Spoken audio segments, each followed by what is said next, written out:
Hizbullah melakukan sejumlah operasi terhadap posisi pendudukan Israel di perbatasan dengan Palestina pada Kamis 18 Juli. Kelompok perlawanan melancarkan 2 serangan terpisah menggunakan kawanan drone penyerang.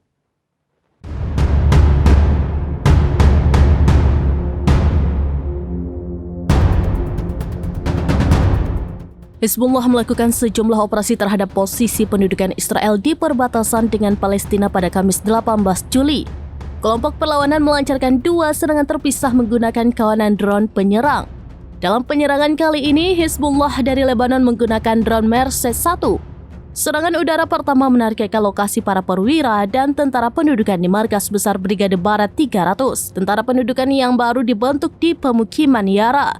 Serangan kedua menargetkan posisi pasukan Israel di Pangkalan Filon, yang merupakan markas Brigade Divisi 210 Angkatan Darat Israel dan gudang amunisi mereka di wilayah utara. Adapun pangkalan ini terletak 15,5 km dari perbatasan Lebanon-Palestina. Ini merupakan pertama kalinya Hizbullah menargetkan Pangkalan Filon sejak perang pecah 9 bulan lalu. Diketahui serangan ini sebagai respon terhadap pembunuhan yang dilakukan oleh pasukan pendudukan Israel di kota-kota Gaza, BKA Barat, dan pegunungan Butma di selatan.